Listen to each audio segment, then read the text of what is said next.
All right, Fareed Zakaria is out front now, the host of Fareed Zakaria GPS. So, Fareed, while Will was reporting, and Will and I on this show together so many times, and most of his reports go to Bars and Tone in China. Most of the time, they censor them. They did not censor this. A report about a potential invasion of Taiwan, beginning with a U.S. general saying that they are not practicing, that they are literally rehearsing, that these aren't drills. And they don't censor it. What is really at stake here tonight? These are the highest stakes, and the Trump administration has badly bungled this. The greatest deterrent to a Chinese invasion of Taiwan, which would send, seismic ripples through the world economy, through the international political system, the greatest deterrent was not any weapon we had. It was the fear that China had that they would be decoupled from the American economy, the economy with which they had, for the last 40 years, built a deep interdependent relationship. Trump has fired that gun pointlessly, without a plan, without a strategy. As far as I can tell, that the tariffs on China were raised to 145% simply because he wanted to save face. He was backtracking and flip-flopping on all the other tariffs, so he needed to turn China into his punching bag. But because of that, what he has done is play into China's hardliners' hands. They have been waiting for this decoupling. They practiced it during COVID. They practiced it during the Shanghai lockdown. And now what they're going to say is, look, if we go into Taiwan, what do we have to lose? We've already been cut off from the American market. I mean, it is stunning to consider that this may be where this goes. You talk about the path from tariffs to war, a precipitous one.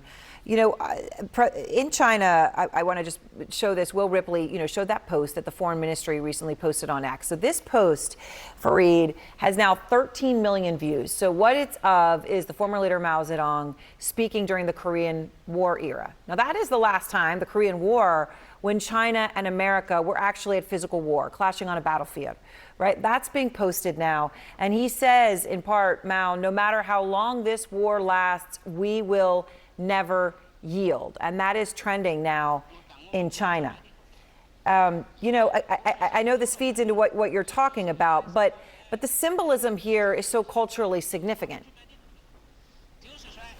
The beginning of China's modern history that every school child is taught in history books is that China was forced and humiliated by Western powers, including the United States, in the 19th century, and had to back down and had to accept humiliation and a kind of neo-colonial arrangement with the foreign powers. And the message of Chinese history is never yield like that again. We will never allow ourselves to be put in a position like that. Look, and the Chinese have a fairly strong hand. A lot of the things the United States imports from China, precursors to chemical, pharmacy, drugs, chemicals, minerals. These are all core things, computer chips. I think I saw one number that said 60% of the chips we import are Chinese chips. We need that stuff. It's not going to be easy to find it somewhere else. You can't find rare earth all over the world. The Chinese, on the other hand, a lot of what they get from us, agriculture, soybeans, things like that, they can get from elsewhere. And most importantly, don't forget, China is a dictatorship. Xi Jinping doesn't have to worry about public opinion in quite the same way that Donald Trump has to worry about it.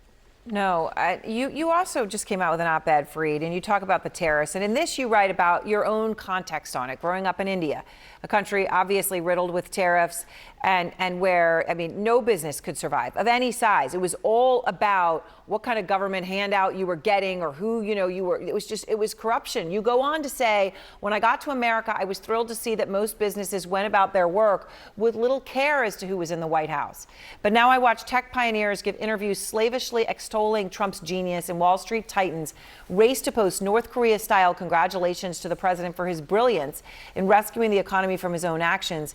And I wonder, what country am I living in?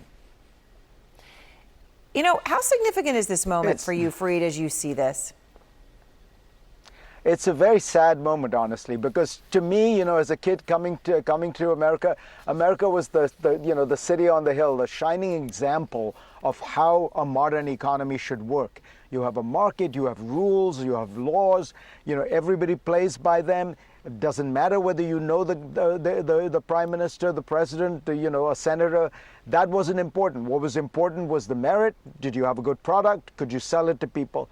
And now when you look at the orgy of corruption that is going to be unleashed, we have studies already from the first Trump term. Firms that gave money to Republicans got more exemptions than firms that gave money to Democrats. Already you have Vietnam saying we're gonna expedite the Trump organization's project. Real estate projects are being signed in 19 countries with the Trump organization right now.